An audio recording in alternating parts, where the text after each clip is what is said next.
This is Liz Dean, retired Executive Director, Liverpool City Region Combined Authority, and you are listening to the Academy's Developing Practice podcast.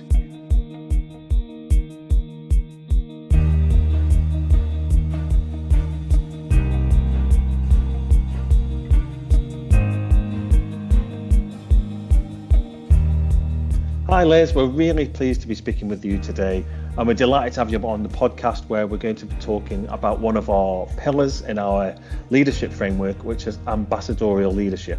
But before we get into all those sorts of questions, and we do this with every guest on the podcast, it'd be brilliant if you can give us a little bit about your background and how you have arrived in the position that you found in today. Yeah, of course, Matt, and it's a real pleasure to be alongside you today for this podcast. It's really interesting, and it's interesting I'm doing a podcast for the university because I was actually supposed to go to university. I planned to go to the University of Liverpool, but I didn't know anybody. We're going back 40 years now who'd been to university, none of my family or friends, and so I bottled it, for want of a better word. And after a year of A-levels, I decided to start in the world of work, working in Liverpool City Council for 17 years, starting as a clerk, ended up working in a variety of different places, HR, business management, health and safety as a fair trading officer. I ended up as a business manager in the design consultancy, working with lots of engineers and architects. And I suppose early on I learnt the importance of transferable skills you can use in different ways and different functions. I then moved to Merseytravel, initially to take forward learning, so they'd had a critical external audit commission report. And due to a variety of different challenges that there was there, I realised a different approach was required. So I set up quite a unique partnership called Merseylearn, which was a partnership between the organisation, our trade unions, the TUC, learning funders and learning providers. And that was subsequently rolled out to the wider transport sector to take forward learning and development for work, but also for life. And I suppose that was a pivotal moment in my career because I brought together lots of different partners and decided to take a different approach to resolving some complex issues. It also, though, helped to raise the profile of the organisation, put us into different arenas to talk about skills, and provided lots of opportunities for me as a result. I then realised that the organisation's potential wasn't being reached, so I suggested to the board at the time that we did a change and transformation programme, and we brought three parts of the organisation together. That was the Mersey Tunnels, the Mersey Ferries, the Passenger Transport Executive, and I led on implementing a wider change programme. I subsequently went on to become the first female director of Merseytravel, which is quite depressing because Merseytravel and PTEs had been set up in 1968, and it was 2009 when I became that director. And surprisingly, because I was the enabling services director, my background was HR, I ended up leading on a range of different transport projects, including ticketing, bus and major events. And then with the advent of the combined authority and devolution, and obviously transport was a key part of that, and the election in 2017 of an elected Mayor, Steve Rotherham, I became an executive director of the combined authority in 2020, whilst remaining a director of Merseytravel. And so for my final few years, I was also responsible, as well as being a director of Merseytravel, for a range of corporate services. I was also had responsibility for the Mayor's office, as well as leading on cross-cutting themes such as EDI, social value and transformation. And then last September, I retired after over 39 years. I'd given it a lot of thought. I loved my job, and I did feel I was retiring as a time with devolution. The party was just really getting going, but I've got a number of health conditions, including myasthenia gravis, and I really, felt that was the right decision for me at that time. So a very quick canter through my career, which hopefully is useful. No, I think it's really interesting, particularly about the fact that you've sort of built your career up in stages. Like you didn't go to university, but you went in at that sort of ground level, and then because of that, you had so much knowledge that you could give to all these areas. I think that's really interesting, and a really good thing for other people to hear as well. One thing you mentioned when you was explaining that was that there was a critical point when you realised the organisation wasn't meeting its aims. Yeah. How did you realise that? What was the light bulb moment that went on? So we'd invested at this stage a lot of time and effort into learning And what I could see is that whilst that was having the individual parts were improving, the overall picture, the whole system wasn't making the leap in performance that perhaps you would have expected. And for me, that focus on the customer wasn't always there. So it was kind of a range of data, but also some intuitive kind of feel on what I could see. But then obviously I had to go and explain that to the board and make a convincing case as to why we need to take this next step and move three kind of quite distinct organisations at that time under kind of one umbrella and start to work together more collegiately. And how did those conversations go when you took that to the board? Was that a chat? Was that like a really difficult conversation? The most difficult conversation was getting Merseytravel, because at the time when I joined Merseytravel, parts of the organisation had really challenging employee relations. So then for me to trot in and say, and after 6 months, I've done a review, I've listened to what everybody's saying, and I want us to work really deeply in partnership with the trade unions.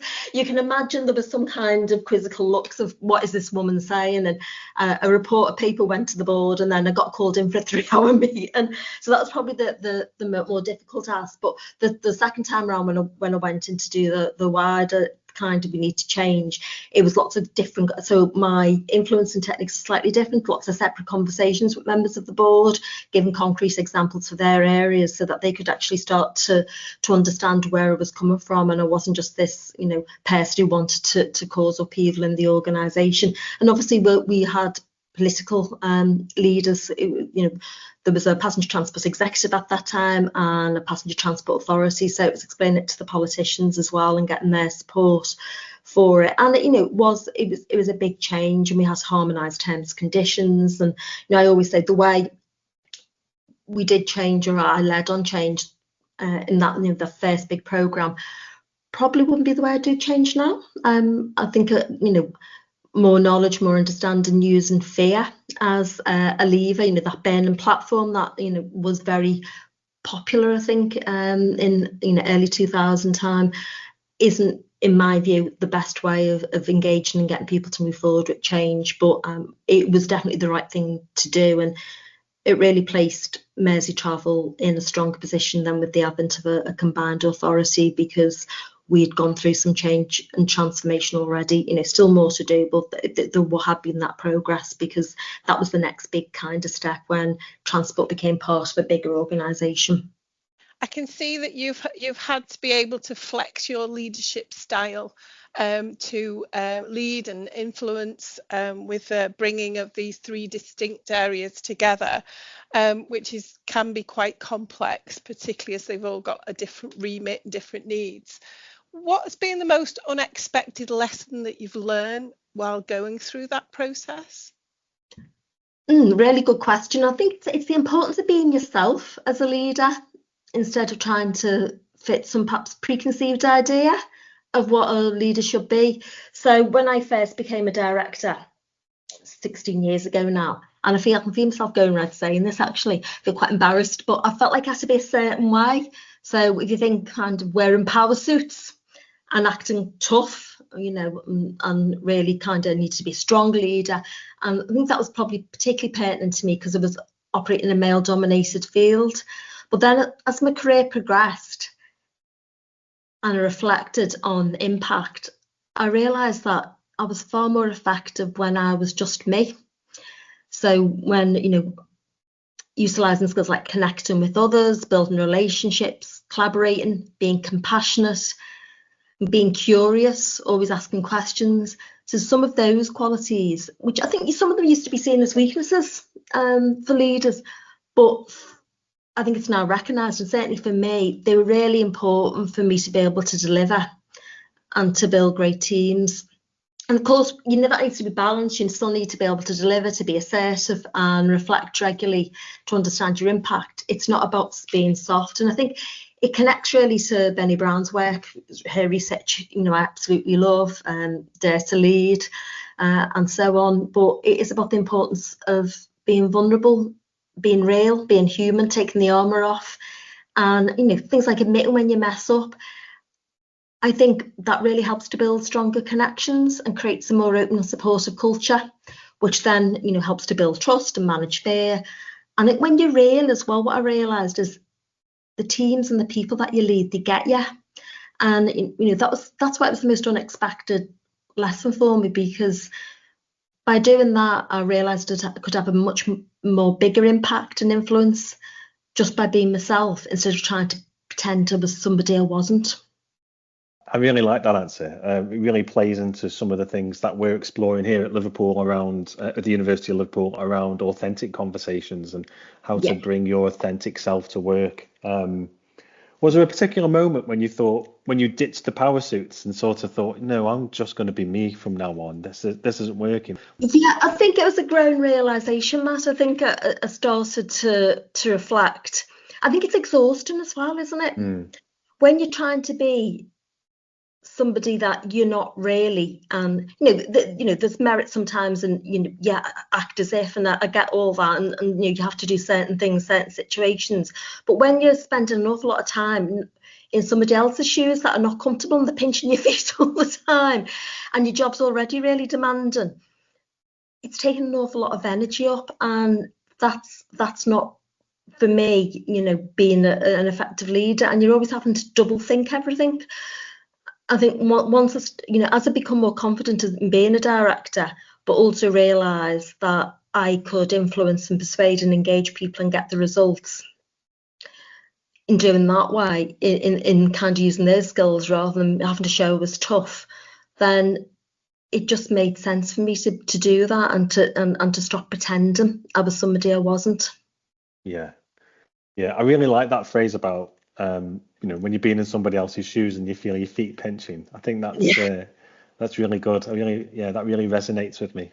Was there a moment in your career, well, particularly in your leadership career, when you got to that director level, and you were there for 16 years, was there a particular moment in that 16 years where you thought, yeah, this is what I was meant to do? Did you have one of those realization moments? I think, yeah. So I think from quite early on in my career, so I was always somebody who, I didn't go to university because I lacked confidence, I lacked self-belief. And so I think I had a bit of a building block career, as you were saying earlier, Matt. So, I got my first promotion when I was still 17, actually, after 7 months. And I realised I was good at making things happen. And then moving around was great. So, for example, being a fair trading officer really honed me influence and communication skills, got me used to having to stand up in court and groups of people and whatever.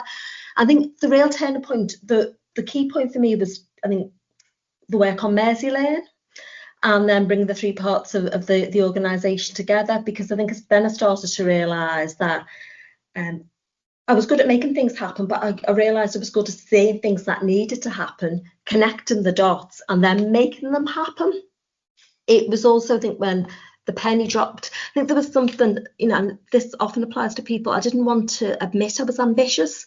And then the penny dropped that I was ambitious, and that, being different, in my case, a woman, but a woman from a working class background with a Scouse accent, could be an advantage. And I remember speaking to my political leader, chair of Merseytravel as a director, and to one of my early chief execs, David Brown, when I was asked to get involved in some transport projects. And I was like, but I do enabling services, and it was that kind of, they explained that, I remember David saying, I want to use your energy, your enthusiasm, your bigger picture, but also, Councillor Robinson said, but you're a public transport user as well, and it is that diversity of viewpoint. So, and then doing things like setting up a bus alliance, working with the private sector before we had bus reform, and obviously there's work going on at the moment to re-regulate the buses, but looking at, and I suddenly started working on major events with the transport operators, but with local authorities, with Culture Liverpool, with event promoters. I realised that, I actually really enjoy bringing diverse groups with different views and opinions, setting ambitious goals and getting everybody to work together. And that was kind of my sweet spot. And that's what I really enjoy doing. And, the benefit of that grows your network, lots of people in the industry, in the city region, who can, you can all support each other. And that kind of what I used to get a real buzz out of.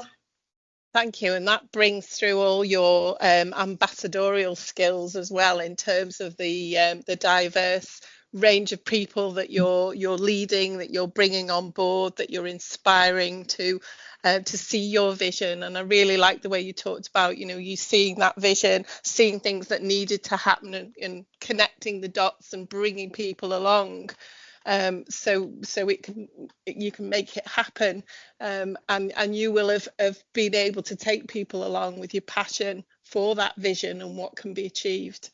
My question would be, if you could go back to the beginning of your career, would you choose the same path towards leadership? And kind of how did those career choices kind of impact on your work and sort of, well, I call it your life balance rather than your work-life balance.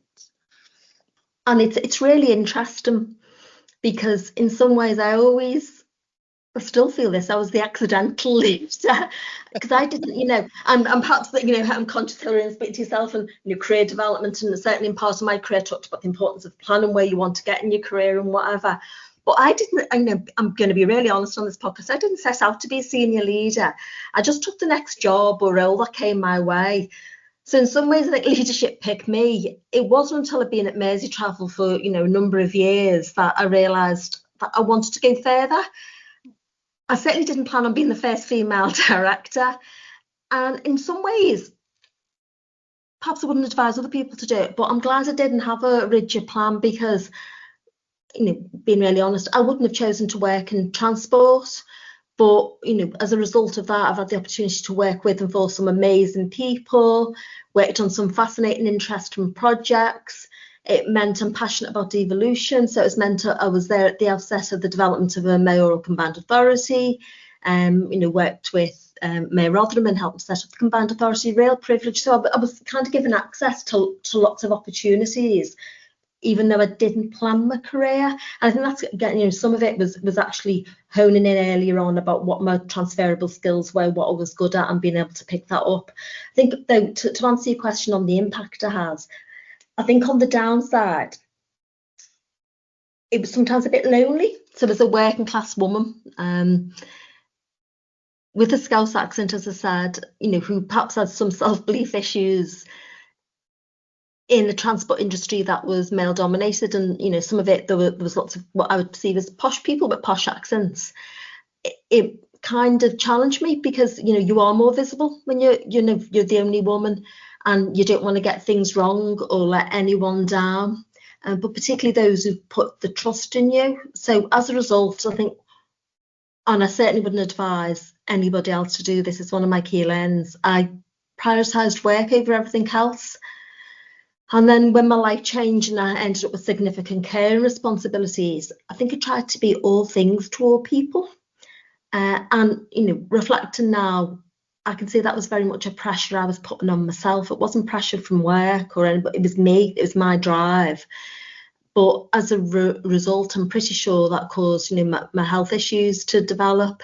And, I'm really passionate now about encouraging leaders to look after themselves, to be a bit selfish, to understand, being clear what outside of their work fills their bucket, gives them joy, and making sure that they get, and even if it's just little micro bits of that every week, because I think it makes you a better leader, it makes you more rounded, but also it makes your leadership more sustainable. So lots of benefits to my career path. But if we would have perhaps done it in a more focused way, I would have seen some of the pitfalls and perhaps been able to swerve a little bit around them. Thank you. But the beauty of your hindsight is that, when you're inspiring and taking other people along in their journey through leadership, you're able to see how they can find a little bit more balance, perhaps, and look after themselves a little bit more, because it's often someone else who has to point that out to you rather than you recognizing it yourself. Yeah, absolutely. And I hope people would learn from my experiences, and invest that time in yourself, and ensuring that you have that balance, that you have, as you say, that life balance, because it will make you a better leader, but it will enable you to, it's high pressure when you're a senior leader. It can be exhausting, so you do need those things to make sure that you've got some energy to keep going as well. Did you reach burnout, do you think, Liz, at any point in your career? I don't think I reached burnout, but my body gave up. Right. So it's interesting, my senior gravis, and at the time I was really busy in work, and I was caring for, I had quite a few different caring responsibilities, but my mum was coming towards the end of her life, and so I was hardly getting any sleep. So that was, I think, the trigger for the development of myasthenia, which when I saw my neurologist in the Walton Centre, and it sort of came on so suddenly, they thought I had a stroke at first or a brain tumour, and she don't know it's quite common because triggers are stress and exhaustion. Right. So I think my body gave out before anything else, but it is that kind of constant pressure that and often senior leaders are particularly vulnerable to this because we're quite driven. And so it's as Hilary said, you need someone, you need that space to reflect is really important, but sometimes looking out for people in your team and just looking at the whole person as well. And I'm always really clear, it wasn't the organisation putting the pressure on me, it was me. But my body, I look back and think, oh, that was ridiculous. Why didn't I just ask, say, could I have a little career break for a while? I had too much going on. I was working in a supportive organisation. But you tell yourself these stories, so you just keep going, don't you? And it's in my case, my health failed.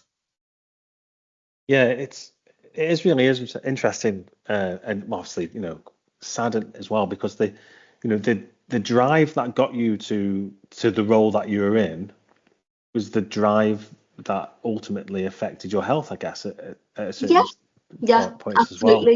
Yeah, absolutely. It's difficult, isn't it? Because from listening to your career journey and how you took on your leadership role, it seems clear that there's a lot of qualities that have been important to you, and a lot of qualities that you've used along the way. You've talked about being authentic, and being real, and then being driven. Are those still important to you now in retirement? And do you think that if you had, I don't know, this is all hindsight, isn't it? But if you had the chance to relive your career again and maybe pick your personality traits, would you have picked something different? Oh, what a good question. I'd still want to be me. So like being me, I've got, I've still got my curiosity. I've still got not another trait. Yeah, so I've still got my curiosity. I think I'm still quite driven in what I do. I love people, and as well as being kind of curious, I'm still quite nosy. What makes people tick? I like, and those influencing skills. So, I definitely wouldn't want to be anybody different. I'm glad of it, and it's given me amazing opportunities as a result. So I'm really comfortable with who I am. I think sometimes it's about managing some of your traits, and I always talk about the importance of self-awareness, and I thought I had good self-awareness, but is those little spots sometimes of pushing too hard, so and not thinking. And I think that's the other thing. Sometimes as senior leaders, we always think we've got an override button, don't we? So anybody else, so that's enough, but we think we've got an override button and we can do things that other people can't do, and that's what catches you out in the end.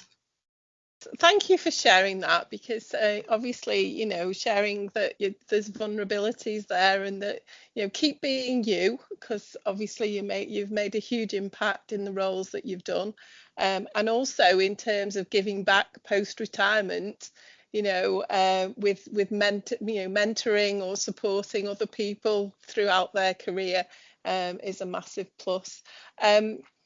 So one of the questions that I wanted to ask is, and it's kind of building on that in terms of your kind of hindsight, is what advice would you have for aspiring leaders? Thanks, Hilary. And as you know, this is something that's really important, that mentoring and supporting our future leaders. It's one of the things that still gives me so much satisfaction in my retirement. And I think I've got a number of different pieces of advice. I think my first advice might be a bit contentious, but I think it's really crucial. And it's asking yourself, why do you want to be a leader? So really checking your motivations, because my reflections are that sometimes people are drawn to leadership for the money. So they can see that they think that's the only path. There isn't a technical route of promotion for them. Sometimes they're attracted by the status or the power, or they want the image. But leadership for me anyway is about service, responsibility, navigating complexity, working with others, and it is incredibly rewarding, but it is demanding. So I think it's making sure that you check in with yourself and say, do I really want to do this, or am I doing it because people expect me to do it, or for those other reasons? And then the second one is to prioritise your own development, and that's something that I know I did throughout my career. And it's really looking at what's the best way for you that suits not only kind of your learning style, but your lifestyle, because people are busy, and it's not always just about going on programs or courses. So it could be reading books, listening to podcasts. I always used to find when life was busy, just looking at articles on social media would make me think a little bit differently. Something like Harvard Business Review or whatever, just to open me, expose me to different ideas. But the key is also, it's no good doing that learning if you're not reflecting, and I think reflecting is so important. And to lead anyone, you really need to know who you are. So taking on that board, that consistent feedback,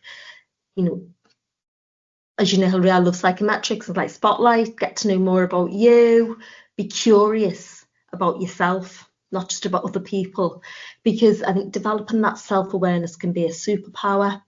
And I personally found coaching and mentoring, particularly when you're busy, and you perhaps the more senior you get, you're not always going on lots of programs and courses, but they really support me, particularly in times of change and transformation. And then I think the other key piece of advice is, and it's linked to your development, is that change is constant. So it's so important that you're adaptable and agile. And I think it's hard sometimes, because particularly if you've been involved in setting up some of the things that are being changed, it's hard. But it's important that you don't cling to the past, and embrace the opportunities that change brings. All those transferable skills I've been talking about, you'll get an opportunity to use them perhaps in a different way. And my own growths come from when, I've been asked to do things I didn't think I could do. So, when I was first asked to get involved in transport, I was like that to my family, to my husband. I can't do that. I don't do transport. I'm not a technical person. And which, when I got my OBE, my husband thought was hilarious to remind me of at that time. It's also being really, don't be frightened of being that tall poppy, and by that I mean don't be frightened of standing out or showing initiative. So as I touched upon, a critical moment for me was proposing that a different approach to the learning challenge we had, setting up Merseylearn, suggesting a wider change programme.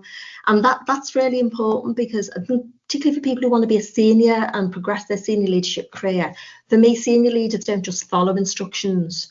I think you understand the bigger picture of what's happening across the entire organisation, not just in your little area. Because the more senior you get, the more you're looking at wider across the organisation, but also in the outside world. Yeah. So, that importance of identifying needs, proposing solutions and taking ownership. And also, again, another tip is look for opportunities to raise your profile, but both within your discipline and across the organisation or in the city region. But also, look at opportunities to get involved in things like cross-departmental groups. That certainly was helpful for me, because it helped me to see the bigger picture of what the organisations that I was working for were doing. And that's so important as a senior leader. So I hope there's some useful tips. Great advice there, Liz. Thank you. Thanks, Liz. So this podcast is called the Developing Practice Podcast, and we always finish the podcast in the same way, where we get our guests to give us 3 or 4 take-home tips that the listeners can reflect on in terms of their own personal practice. So if you do have a few tips or thoughts to reflect on for the listeners, what would they be? Thanks, Mass.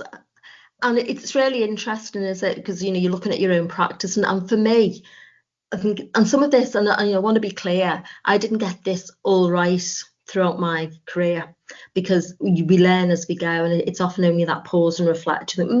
But I think there's a number of things I just want to highlight, and the first of those is really, as a leader, as a senior leader, the criticality of focusing on culture and the culture that you're developing in your team or you're helping to create as part of the organisation.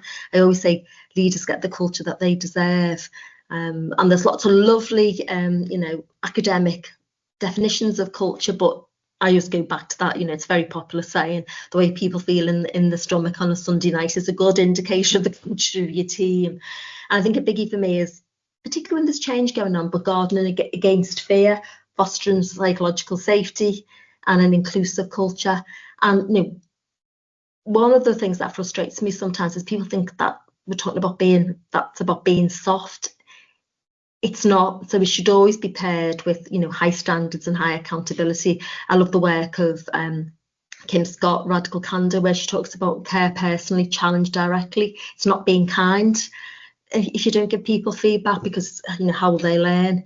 But it is also about creating a culture, an environment where there is a vulnerability. It allows people to speak up, to ask questions, admit mistakes, challenge norms without fear. When we was in Merseytravel and setting up the Combined Authority, we worked with Damon Hughes, who does obviously the High Performance podcast. And I just saw on his LinkedIn a question from, I think, an event he'd done, which really spoke to me. When was the last time someone shared a completely different viewpoint in your team and it was celebrated rather than silenced? Because it's so easy to talk about these things, but in reality, it can feel uncomfortable. But that's a great question. It's a great to have the culture in your team. And in developing such an inclusive and psychologically safe culture, it requires courage. It's not easy. As a senior leader, sometimes it's easier to tell people and then, to move on to the next thing and not give that space. But it requires you, I think, to kind of think, what would the best version of me do? To pause in the moment and really engage rather than just ticking things off. And I think during change, psychological safety is particularly crucial. The importance of explaining why, being transparent, communicating regularly, all those different things. Being honest if you don't know all the answers, because you often don't. Letting colleagues engage where it's appropriate and what's being developed. Acknowledging how people feel, validating it. Because anxiety is often a common feeling that when people are going through change, dealing with the difficult questions. And giving different channels for people to feedback. And looking after your staff, particularly if they're moving on. They're really important things, because it's often through periods of change that you can see how strong that culture is that you developed in your team. And it helps to minimise fear, build trust, and ensure that you're getting everybody's insight. And then the second tip I just want to touch on is talent management and development, and particularly kind of two elements. One is around recruiting to your team. And I only really come to this quite late in my career, because I think there's a tendency, particularly in big organisations like the university and the organisations I worked, that you can't just follow the process, and you're not considering what you really need and really investing your time and efforts to get the right role developed and then to get the right person. And if you get that wrong, it can be so disruptive and can be so challenging for both you and for the organisation, but also for the person. I'd always try and find people who are better than me, but also to complement the existing teams in terms of, capabilities, but also in attitude and motivation. But then it's also about supporting the people in your team to deliver. And we've obviously talked a bit about, the importance of development. Because for me, leadership's not just about, achieving goals. It's about nurturing the people who achieve them, supporting the development, and giving them meaningful tasks, delegating meaningful tasks for them to do. And to do that, as a leader, it requires you to give your team, the people who report to you, give them the required space, and to recognise you don't have to have all the answers. One of the things that I realise is that you need to give up trying to be the smartest person in the room. And sometimes people do that because they are the smartest person in the room. Other times it's more out of insecurity or fear. But if you trust your team and their capabilities, it not only develops future leaders, but also boosts performance. And you'll often find then that, really, top talent will want to work with you or on your team because they'll know it'll support their career and their development. And then the final thing is about bounce back ability, and it's often not talked about, but for me, for any leader, but especially if you're a senior leader, failure isn't a possibility, it's an inevitability. Projects go sideways, strategies miss the mark, crises emerge that you weren't expecting. Your capacity to be able to recover quickly, adapt under pressure, keep me moving forward is so important, not just for you, but it sends a powerful message to the team and everybody around you. You're modelling really the resilience you want to see in your organisation. And we often talk about innovation and calculated risk taking, but it's actually how you as a leader respond when things don't go to plan that actually will give the message that that's fine, we can move forward. And your ability, your bounce back ability isn't just about personal grit. It's about setting that stage for your team, and for the university to be able to navigate challenges and emerge stronger. So I think they're probably the 3 or 4 things that I think are just important to consider too, as a senior leader in your practices. Brilliant, Liz. Thanks so much for your time today. That's been a really good conversation. Again, thank you for coming along. My pleasure. Really enjoyed it, and I hope people find it useful.